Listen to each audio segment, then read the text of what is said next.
Hello' guys, আজি লৈ আহিছোঁ এটা নতুন ৰেচিপি, কঁঠাল আৰু কণীৰ ৰেচিপি। আহকচোন চাওঁ কেনেকৈনো বনাওঁ। কঁঠাল ল'ব এটা 1 কেজি ওজনৰ। মই লৈছোঁ 1 কেজি ওজনৰ এটা কঁঠাল। প্ৰথমতে বইল কৰি পানীখিনি যোৱাই ল'ব। তাৰপিছতে আমি পানীখিনি যোৱালৈকে অলপ সময় ৰাখি আমি ল'ব লাগিব। এতিয়া চাওঁ মছলাখিনি কি ল'ম। এতিয়া এটা ডাঙৰ চাইজৰ পিঁয়াজ লৈছোঁ, 2টা বিলাহী লৈছোঁ, 4টা শুকান জলকীয়া আৰু 2খন তেজপাত। আৰু ল'ব লাগিব শুকান মছলা ল'ব লাগিব 1 চাহ চামুচ। প্ৰত্যেকখিনি 1 চাহ চামুচ ল'লেই হ'ল। আপোনালোকে ৰেড চিলি, হালধি পাউডাৰ, জিৰা পাউডাৰ আৰু গৰম মছলা এইখিনি লৈ তাৰপিছতে আপোনালোকে কণী ল'ব লাগিব। কণী যিমান দিয়ে আপোনালোকৰ ইচ্ছা, বইল কৰি ল'ব। প্ৰথমতে মই লৈছোঁ আদা নহৰু, মোৰ আগতে পেষ্ট কৰি থোৱা আছিলে সেইখিনি লৈছোঁ, আদা নহৰু পেষ্ট। আৰু তাৰপিছতে এতিয়া এইখিনি সকলোখিনি গোটাই লোৱাৰ পিছত গেছত এখন কেৰাহী পাতি ল'ব। কেৰাহীখন পতাৰ পিছত কেৰাহী গৰম হ'বলৈ দিব। গৰম হোৱাৰ পিছত আপোনালোকে মই 2 চামুচ তেল দিম, 2 চামুচ সৰিয়হৰ তেল দি এইখিনি গৰম হওঁতে হালধি গুড়িখিনি দি দিব। হালধিখিনি দিয়াৰ পিছত কণীখিনি ভালদৰে ভাজিম। মই এতিয়া কণীখিনি ভাজিম।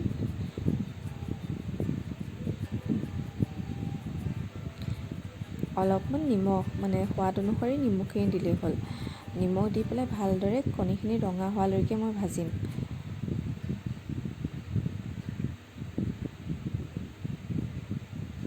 এয়া চাওক, কণীখিনি ভালদৰে ৰঙা হ'ল। এতিয়া মই কণীখিনি উলিয়াই ল'ম। আকৌ 1 চামুচ তেল তাত এড কৰি দিছোঁ সেইখিনি তেলতে। এতিয়া কেইটামান জিৰা ফোৰণ দিছোঁ। জিৰাখিনি দিয়াৰ পিছত ৰেড চিলি আৰু তেজপাতখিনি দি দিছোঁ। এতিয়া আমি এইখিনি ভালদৰে ভাজি ল'ম। ভাজাৰ পিছত কাটি লোৱা পিঁয়াজখিনি ইয়াত দি দিম। ঠিক তেনেদৰে পিঁয়াজখিনিও আমি ভালদৰে ভাজি ল'ব লাগিব ৰঙা হোৱালৈকে।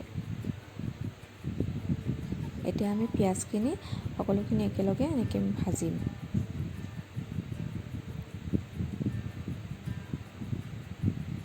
আপোনালোকেও ৰেচিপিটো বনাই চাব, খুব ইজি হয়, সহজে হোৱা ৰেচিপি হয়। অলপমানতো মেহনত কৰিবই লাগিব, তেতিয়াহে খাবলৈ ভাল লাগিব ন।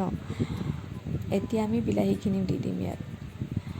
বিলাহীখিনি দিয়াৰ পিছত বিলাহীখিনি ভালদৰে ভাজি ল'ম, যাতে বিলাহীখিনি গলালৈকে আমি ভাজিম, সিজি যোৱালৈকে। এতিয়া আমি ইয়াত অলপমান নিমখ দিম। আপোনালোকৰ সোৱাদ অনুসৰি নিমখখিনি দিলেই হ'ল।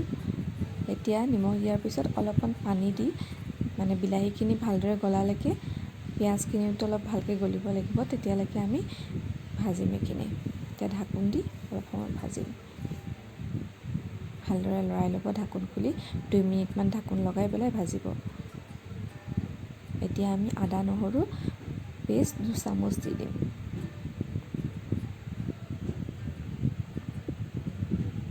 এইখিনি ভালদৰে মিক্স কৰি আদা নহৰুৰ যিটো কেঁচা গোন্ধ, সেই কেঁচা চেণ্টটো যোৱালৈকে আমি ভালদৰে ভাজিব লাগিব। এইখিনি মন কৰিব যাতে গোন্ধটো থাকি নাযায়, কাৰণ কেঁচা গোন্ধটো থাকিলে খাবলৈ ভাল নালাগে, বা সকলো মানে ভাল নালাগে যি হ'লেও সেই গোন্ধটো। ভালদৰে এইখিনি ভাজি ল'ব।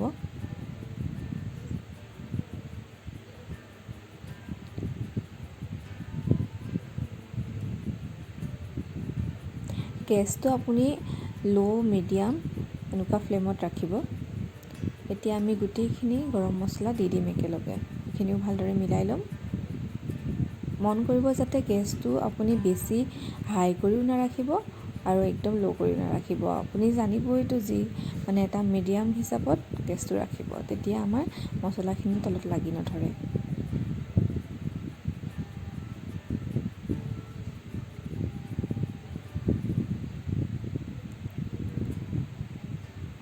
এতিয়া পুনৰ অলপমান পানী দি দিম। পানী দি মছলাখিনি ভালদৰে মিক্স কৰি ল'ম।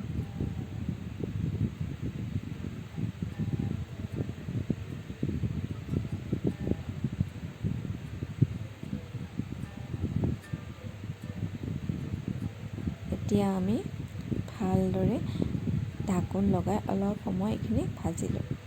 2 মিনিটমান ঢাকোন লগাই ভজাৰ পিছত তেতিয়া তেলখিনি এৰি দিব। দেখিবলৈ পাবই যে তেলখিনি এৰি দিছে মছলাখিনিয়ে। তেতিয়া আমি মছলাখিনি পুনৰ ভালদৰে ভাজিম। আপোনালোকেও বনাবচোন এনেদৰে, বনাই পেলাই মোক কমেণ্ট কৰি জনাব খাই কেনেকুৱা পালে। আৰু কণী দি কঁঠাল, বহুত টেষ্টি লাগে। এতিয়া পুনৰ আমি এইখিনি লৰাই ভালদৰে তেল ওলোৱালৈকে ভাজি ল'ম।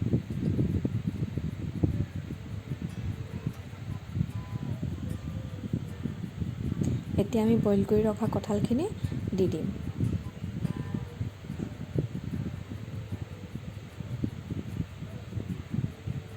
ভালদৰে মছলাখিনি কঁঠালখিনিত লগাকৈ ধুনীয়াকৈ লৰাই ভাজিব এইখিনি, যাতে মছলাখিনি ভালদৰে গোটেইখিনি কঁঠালত লাগে, কঁঠালৰ পিচখিনি ভালদৰে লাগি যায় যাতে, মানে কোটেড হৈ যাব লাগে, তেতিয়াহে মানে মছলাখিনি ভালদৰে সোমাব ন।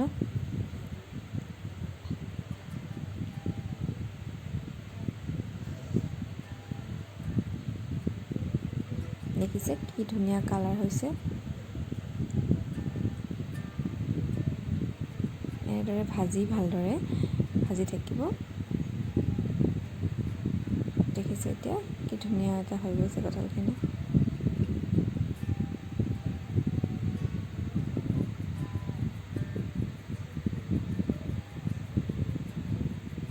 অলপ সময় এনেদৰে ভাজিব।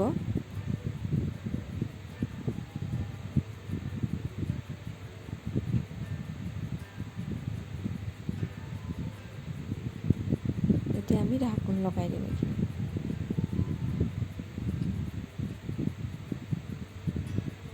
ঢাকোনখন আপুনি 5 মিনিটমান ঢাকোন লগাই ভাজিব। তাৰপিছত আকৌ ঢাকোন খুলি আকৌ আপুনি ভালদৰে লৰাই ভাজিব, যাতে মছলাখিনি ভালদৰে কঁঠালৰ ভিতৰত সোমায়। কাৰণ কঁঠালটো আমি মানে যেতিয়া চব্জি বনাই পেলাই খাওঁ, তেতিয়া তাত মছলাখিনি ভালদৰে সোমোৱাটো বেছি প্ৰয়োজনীয় হৈ পৰে। নহ'লে আমি সদায় যিহেতু নাখাওঁ, কেতিয়াবা খাওঁ, তো কঁঠাল কিন্তু টেষ্টিটো লাগিব ন। এতিয়া পুনৰ আপুনি ঢাকোনখন দিয়াৰ পিছত আমি ঢাকোন দি ভাজি হোৱাৰ পিছত আপুনি যিখিনি কঁঠাল বইল কৰা পানী, সেইখিনি পেলাই নিদিব। তাত আৰু অলপমান পানী মিক্স কৰি আপোনাক যিমানখিনি গ্ৰেভি লাগে সিমানটো, মানে জোলটো আপোনাক যিমান লাগে সিমান হিচাপত পানীখিনি দি দিব। দি ভালদৰে হাই ফ্লেমত দি উতল অহালৈকে অলপ সময় ৰাখি ঢাকোন দি দিব।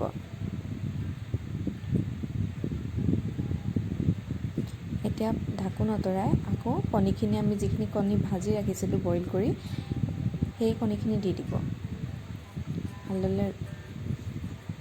ভালদৰে লৰাই কণীখিনি পুনৰ ঢাকোন দি উতলাব লাগিব।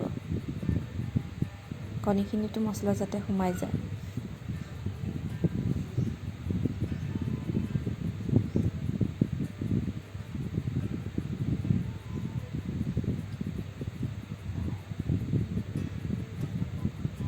এতিয়া ঢাকোন লগাই দিব।